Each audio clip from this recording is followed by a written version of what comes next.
Lanterns of Memory. Chapter 1, The Lantern That Glows from Within. I don't remember the exact moment the lantern appeared on my doorstep. It was simply there one evening, sitting quietly atop the old woven mat outside my cottage, glowing faintly as though it had a secret it wished to whisper only after the world had fallen still. The lantern was made of brass, though time had mellowed its shine into something softer, like moonlight filtered through morning mist. A delicate handle curled at the top like a fern unfurling, and behind its glass panes, a small flame pulsed, barely visible. But here was the odd thing, I hadn't lit it. There was no oil, no wick, no sign of fuel at all. And yet, the flame danced. Not wildly. Just, gently, like the way a memory might stir if you sat quietly enough to feel it. Curious, I brought the lantern inside, placing it on my low wooden table by the window. Outside, the trees swayed lazily, crickets hummed in their lullaby rhythm, and the stars blinked like they were watching a story unfold. As I leaned closer to the glass, something strange happened. The flame inside shimmered and shifted, and in its glow, I saw something that made my heart pause. It was my grandmother's garden. The small patch of soil with rows of forget-me-nots and daffodils. The wind chime she'd hung from the apricot tree. The pale green bench where we used to sit and share orange slices in the late afternoon sun. It was not an image, not exactly. More like a feeling that wrapped itself around my chest, warm and fragile. A memory. I sat back, and the flame dimmed a little. Then I understood. This lantern burned on memory. That night, I hardly slept, not out of fear or restlessness, but out of awe. The lantern sat beside me on the floor, flickering softly. Each time I brushed my fingers over its handle, another small flame kindled within, and a memory surfaced. The time I found a silver button in the forest. The sound of my father's boots in the hallway when he came home early. The scent of cinnamon on my scarf in winter. Each memory became a breath of fire, gentle and golden. In the morning, there was a note tucked under the lantern. I hadn't seen it the night before. The paper was old, the ink faded, but the words were clear. Follow the glow. When the flame dims, listen to the silence. It will guide you. No name. No sender. Just that message.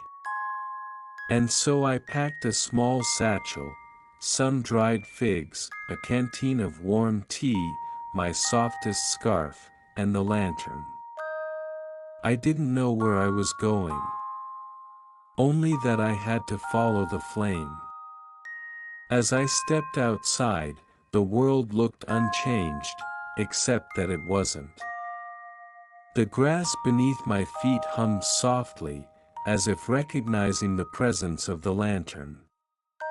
The sky, still pale with morning, carried clouds shaped like drifting feathers. The path before me wound gently through the hills, and the lantern's glow seemed to brighten with each step. I walked slowly. Not from fatigue, but because everything asked to be noticed.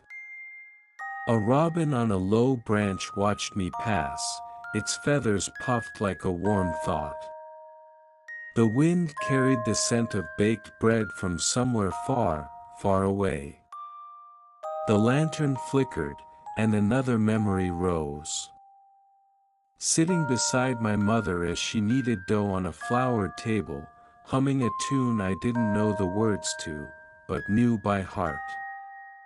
The flame warmed, and I kept walking. By midday, I reached the edge of a field I didn't recognize. It was filled with tall grass that shimmered like strands of silk, and at its center stood a tree, tall, with branches like arms open wide.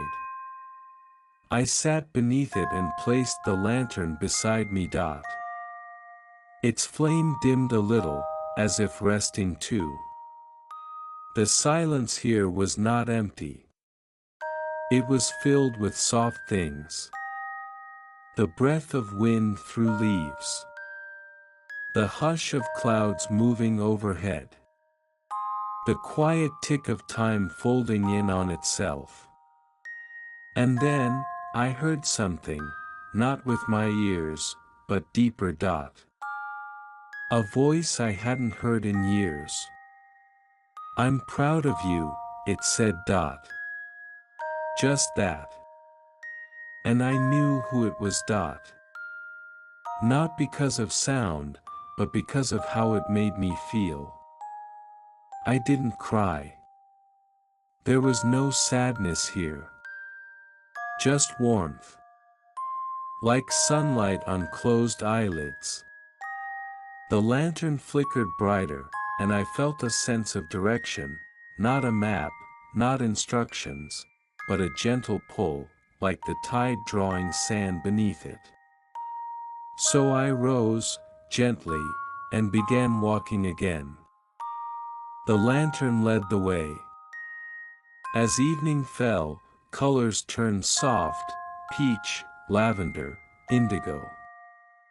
The path narrowed into a ribbon of mossy stone, winding through trees that whispered to one another in the hush of dusk. I came upon a stream. Not wide, but clear as glass. I crouched, cupping water in my hands. It tasted like memories. Like the first snowfall. Like the last day of school. Like laughter echoing in empty halls. The lantern glowed steady and warm. I set it beside me as I lay back on the grass, eyes half closed. Above, the stars were gathering, small reminders of light in a dark sky. I let myself breathe, long and slow. The earth turned gently beneath me. The lantern, ever watchful, kept its tiny flame alight. Chapter 2: The Valley Where Echoes Bloom. Morning arrived not with urgency, but with grace. Soft light filtered through the leaves above me, dappling my face with warmth. The lantern still glowed, its flame a steady pulse in the cool dawn air.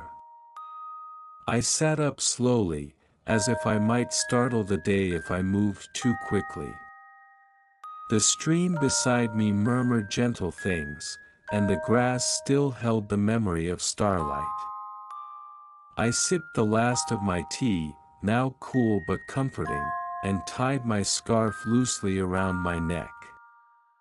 Then, lifting the lantern, I stood once more. There was no map, no compass.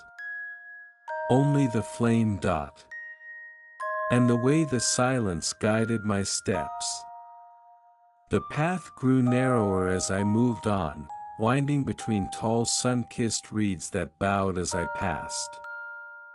The lantern's glow grew slightly brighter with every step, as though sensing something just ahead. Before long, the reeds opened up into a wide valley. I stood at the edge of it, looking down at a patchwork of colors and textures, velvet moss, drifting petals, and low, round stones that shimmered like polished bone. At the heart of the valley was something I'd never seen before. A tree with no leaves, only blooms, dozens, hundreds, of tiny glowing flowers that pulsed in rhythm with the wind. And the air carried something unusual with it, not sound, exactly, but echoes. I descended the slope carefully, the lantern in hand, watching the blooms tremble ever so slightly. When I drew closer, I noticed that each petal vibrated with the faintest of whispers.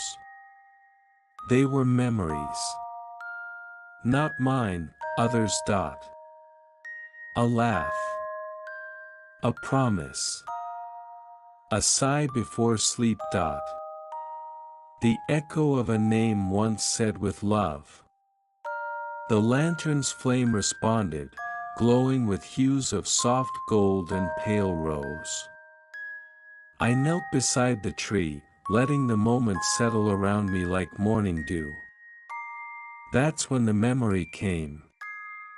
It was subtle at first, a shift in the air, a familiar scent. Then I saw her. Not in the world around me, but within the lantern's flame. She was sitting by a lake, sketchbook on her lap, drawing the same tree I now sat beneath. Her fingers were stained with charcoal, and her hair blew across her face in strands of light. She turned, as if she could see me watching. And she smiled. That small, crooked smile I hadn't thought about in years. Her name was Elin. We had walked this very valley once, long ago, though not with our feet. Only in the dreams we shared, the stories we imagined as children. I had forgotten. But the lantern hadn't.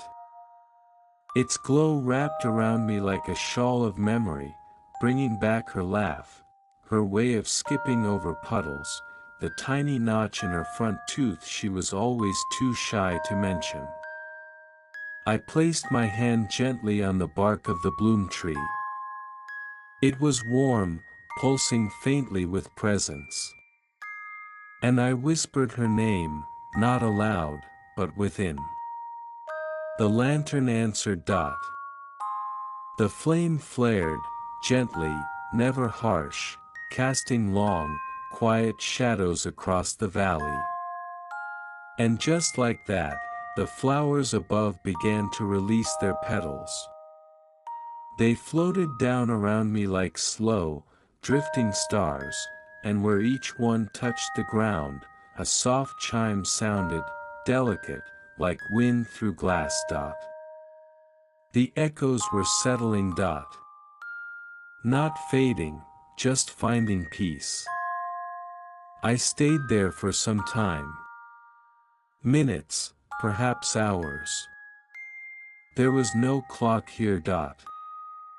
No reason to measure anything except how fully I could feel. When the last of the petals had drifted down, the tree's blossoms had turned translucent, like silk under moonlight. The lantern's glow returned to its usual gentle rhythm, and I knew it was time to move on. As I left the valley, I looked back once. The tree stood quietly, now bathed in early light, and the echoes that once stirred the air had fallen still. Not silent, just full. Complete. The path ahead led through a grove of low-hanging willows. Their branches swept the earth like fingers brushing forgotten pages. The air smelled of wild mint and distant rain, though the sky remained clear. As I passed through the willow grove, the lantern flickered again. A memory surfaced. I was 7, hiding beneath a blanket during a summer storm. My brother had built us a pillow fort, and inside we whispered ghost stories while lightning painted the walls. I had forgotten the sound of thunder echoing through cotton, the way the blankets held our breath like a secret. The memory came gently, unfolding within the lantern's light, and then passed through me like a wave returning to the sea. Beyond the willows, I reached a small clearing where stone cairns stood in silent circles. I didn't know who had placed them there, but each was carefully balanced, stone upon stone, like quiet prayers. The lantern's flame dimmed slightly, and I knew it was time to rest again. I sat down, the lantern beside me, and let the quiet fill me. A soft breeze touched my cheek, carrying with it the hush of stories long told and long held. The cairns didn't speak, but I felt them listening. They held the stillness like guardians. The lantern's glow deepened to a soft amber. I leaned back, closing my eyes just enough to blur the world, letting each breath take its time. And in that space between thought and dream, I remembered a lullaby. One my father used to hum when he didn't know I was awake. The words were lost, but the melody floated back. Da-dee, da-dee. Like leaves falling in rhythm with the moon. The lantern pulsed once. Then rested. So did I. Chapter 3, The Bridge of Forgotten Names.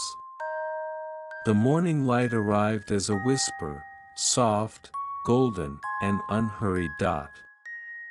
It seeped through the branches of the grove like honey through cloth, warming the stones and my shoulders alike. I awoke not with a jolt, but with the gentle sense of having been wrapped in a long, patient thought. The lantern, still beside me, gave off a pale amber light, slow and steady. It had kept watch through the night, as silent as memory, as steadfast as breath. I stood slowly, brushing dew from my scarf, and looked around. The cairns remained, unchanged, but somehow fuller, as if they had gathered new meaning in the quiet hours. I nodded to them in thanks, not knowing exactly why, but feeling it was right. And then, as I picked up the lantern and stepped beyond the grove, the path changed. It was no longer stone or moss, but a winding stretch of wood, narrow and worn smooth by time. It extended across a deep hollow cloaked in mist, the other side barely visible. Along the edge of the bridge, names had been carved, some fresh, some almost erased by weather and age. I ran my fingers gently across the wood as I walked. Lena. Tobias. Anaya. Each name felt like a breath, familiar and unknown all at once. There were thousands. So many names that I could only whisper one or two before the next began. The bridge didn't creak or sway. It simply accepted my presence, steady beneath each step.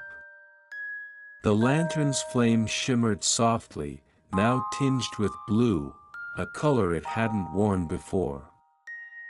It was the hue of thoughtfulness, of quiet remembrance. Midway across, I paused. Beneath the bridge, I could hear something that wasn't wind. It was softer than song, but more than silence. It was a hum. Not from below, but from within. I knelt down and placed the lantern on the wood. It flared, just slightly, and in that moment, the mist parted beneath the bridge. I saw not water, but sky. Not empty, but full, of drifting ribbons of memory, each like a trail of smoke illuminated by starlight.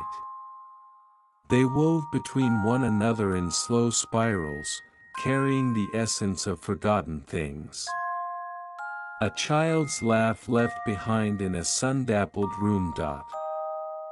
The echo of a lullaby sung on the porch at dusk. A pair of boots once worn through winters now distant.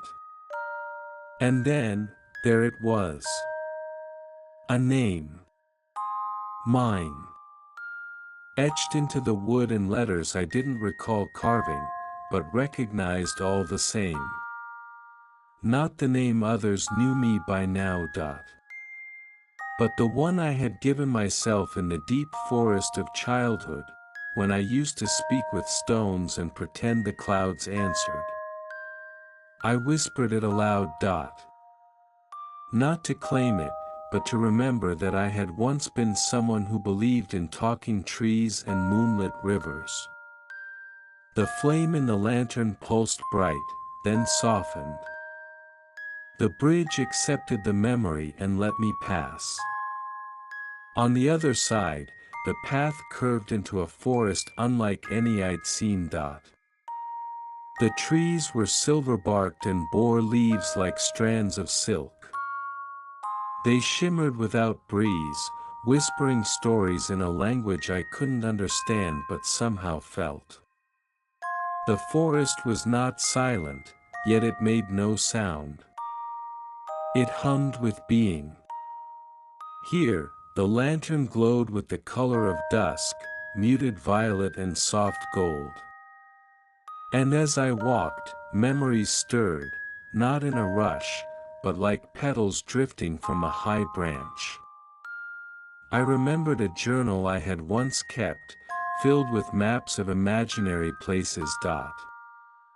And the tea my aunt brewed, so strong it made you close your eyes with the first sip. I remembered a bird that had landed on my windowsill for 7 days straight, until one day it didn't come. Each recollection was a footstep. Each footstep, a return. The deeper I went, the slower the world became. At the center of the forest stood a stone bench, carved into the shape of a wave. Beside it, a pool of still water reflected not the sky, but faces. Dozens of them. Not ghosts. Not illusions. But memories made visible. They floated just beneath the surface, smiling, thinking, turning pages, walking hand in hand.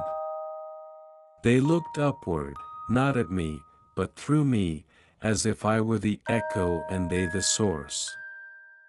I sat on the bench, the lantern cradled in my hands. Its flame danced, and one face rose clearer than the rest. It was a teacher, my first one. The woman who taught me how to read by showing me how to feel the shapes of words. She had smelled like cedar wood and orange peel, and her voice was warm even when she said nothing. I had not thought of her in years. But the lantern had. And now, so had I. The pool grew still once more, and I leaned back against the curve of the bench, letting the forest hold me. The light above was fading slowly into a golden hush. Not quite evening. Not yet night. That in-between hour when the world seems to pause, just long enough for you to remember what matters. The lantern's flame settled to a gentle ember. And I, simply breathed. Chapter 4, The Village with No Footsteps. The forest began to thin as the path sloped gently downward. The silver-barked trees gave way to open air, and I could feel something shift in the quiet, a soft invitation, as if the world was holding its breath just a little longer for me. I passed under an archway made of woven branches and stepped into a place that didn't appear on any map I had ever seen. A village. But it was not like the ones I had known. There were homes, certainly, each crafted from smooth stone and pale wood, their roofs rounded like sea-worn shells. Lanterns hung from curved iron posts, not unlike the one I carried. But they were dim, flickering only faintly, and none of them seemed lit by hand. And the most curious thing of all, there were no footsteps. Not on the paths of sanded stone. Not across the tiny bridges that arched over gentle streams. Not even on the soft grass that lined the cottages. It wasn't empty. But it was still. A kind of stillness that felt carefully placed, like the pause between a question and its answer. I walked slowly, letting the lantern guide me. Its glow grew softer, cooler, almost silver, the color of calm. It didn't shine ahead to show me the way, it simply glowed with the knowing that I was exactly where I needed to be. And that's when I noticed them. Not people. But impressions. Presences. A chair rocking gently though no breeze stirred it. A teacup sitting perfectly warm beside an open window. A swing swaying just slightly, as if someone had recently let go. This village remembered. Not as a person does, but as a place might, by holding what had once been, softly, without needing to change it. I followed the curved path to a small plaza at the village's center. There stood a circular fountain, its waters utterly still. No movement. No ripple. Just a perfect mirror. I looked down and didn't see my face. Instead, I saw moments. The time I learned to ride a bicycle, wobbling and laughing. The morning my uncle taught me how to fold paper birds. A picnic under a blanket of stars, with voices I could no longer name but never stopped missing. The memories didn't pull at me. They didn't ache. They settled, like gentle snow. And as I stood there, the lantern's flame turned translucent. Not dim, but clear, as if it had nothing to prove. I sat at the edge of the fountain, letting time do as it pleased. There was no urgency here. No need for plans. Only presence. Eventually, I rose and wandered deeper into the village. The buildings began to change. Their walls curved inward slightly, like they were leaning close to listen. One cottage had windows shaped like eyes, another a door that seemed to breathe. And on the steps of one home sat a collection of boots, tiny ones, all mismatched. I smiled, and a memory surfaced before I even knew I was thinking. My cousin and I, as children, swapping one boot each to confuse our parents. Running through puddles until our feet were soaked and our laughter echoed through the whole neighborhood. That laughter returned now, not aloud, but inside. It wrapped around my ribs like a soft ribbon. The lantern glowed again. Golden, now. And warm. At the edge of the village, I found a field filled with unmoving wind chimes. Hundreds of them.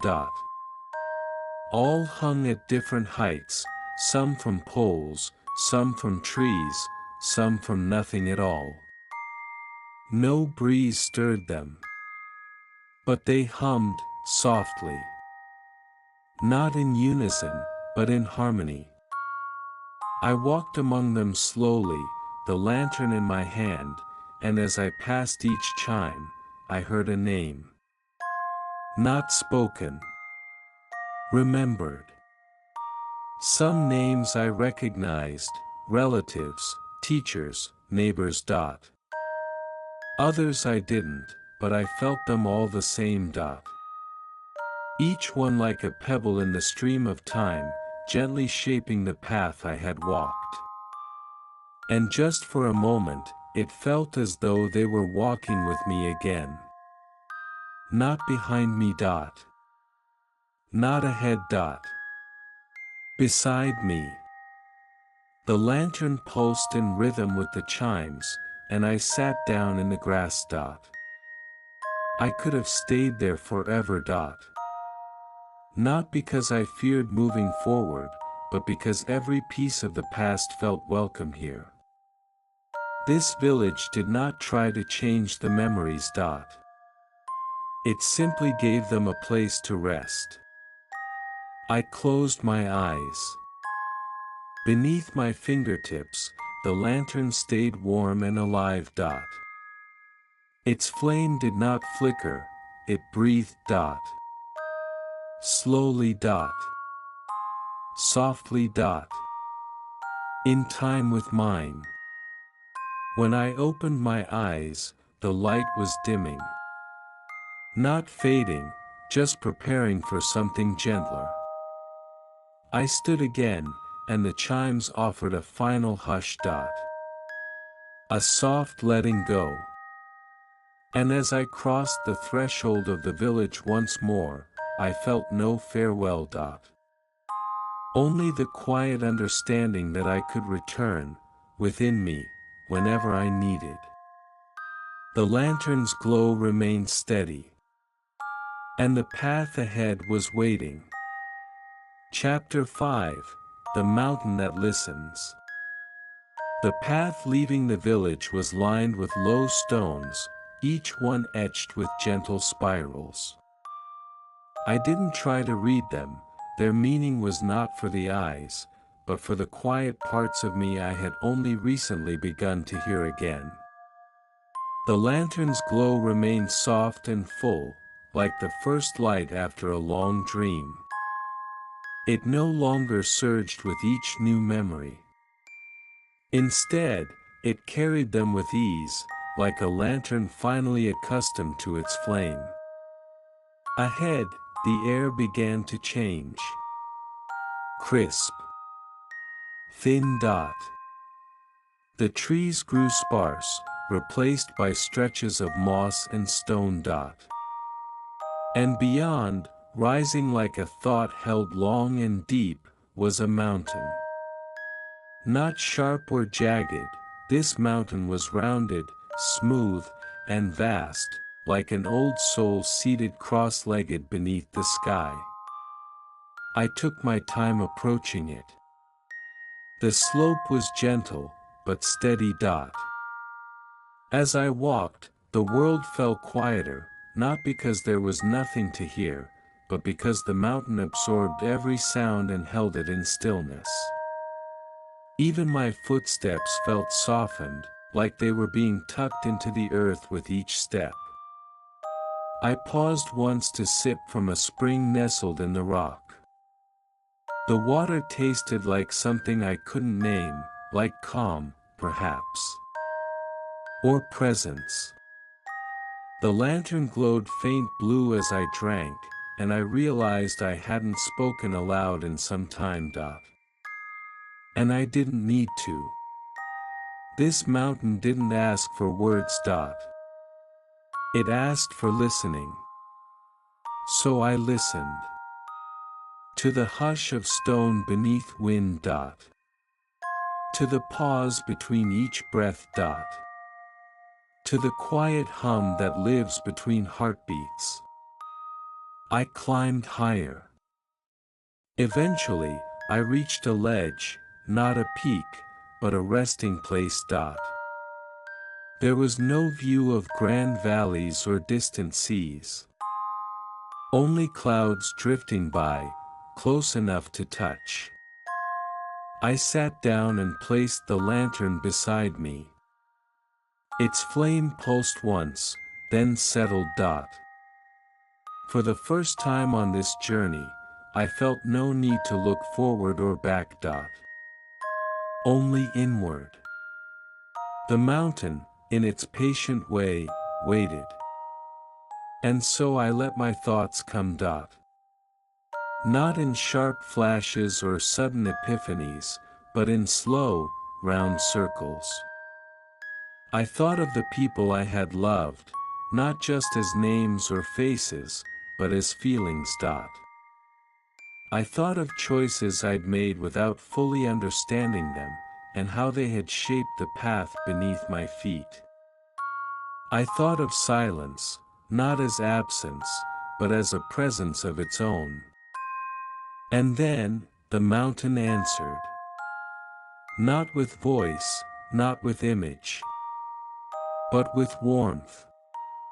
It began in the stone beneath me, then moved upward through my spine and chest. It wasn't heat, it was memory. But not of a moment. Of being. Not, I remember when, but, I remember who. And I realized then, this whole journey wasn't just about recalling what had passed. It was about remembering who I had always been beneath it all. The child who believed in magic. The teen who hid poems in drawers. The adult who forgot how to pause. The traveler who now carried a lantern of memory, not to light the way forward, but to honor what brought them here. The lantern glowed golden again. Not bright, not dim. Just enough. I leaned back, resting against the curve of the stone. Clouds drifted past slowly. Some brushed my cheek. They felt like old friends. And then, in the hush, I heard something. A heartbeat. Not mine. Not the mountains. But the world's. Slow. Ancient. Gentle. Like a lullaby written in the spaces between stars. The lantern pulsed once more, and this time, the flame held still, quiet, whole. And in that silence, I did not fall asleep. I simply became still enough to remember what peace feels like. Chapter 6, The Place Where Lanterns Rest. The descent was not a return. It was a continuation. I left the mountain slowly, my lantern in hand, its glow as soft as breath. The path beneath my feet was no longer just a trail of soil and stone, it was familiar. Not because I had walked it before, but because it felt like something I had always known would come. The air grew warmer as I traveled downward. Not hot, never harsh. Just warm in that quiet way a hand feels when held in trust. And the sky overhead stretched wide and pale, like the underside of a shell. I passed through meadows dotted with white-belled flowers, each one nodding gently as I passed. I didn't know their names, but they seemed to know mine. The lantern remained steady, its flame content. There was no rush in me, no need for arrival. Yet I sensed I was nearing something.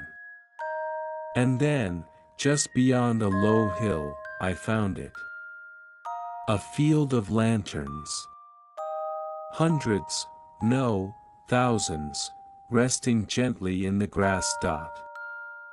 Each one glowing faintly, some golden, others silver or blue, a few pulsing with quiet amber or pale rose. They were not arranged or catalogued. They simply were. Resting, as though exhaling after a long story. I walked among them without sound. No footsteps. No breath above a whisper. Every few steps, a memory rose, not forced, but offered. A shared glance across a crowded room. The hush of snowfall through an open window. A note passed in class with a heart drawn on the corner. Each lantern held someone's journey. Each flame a lifetime of light. And somehow, mine knew its place among them. I found a small hollow near the center, beneath a low tree with leaves like feathers. I knelt down, lantern in hand, and looked at the flame one last time. Not to say goodbye. But to thank it. For carrying me. For remembering when I could not.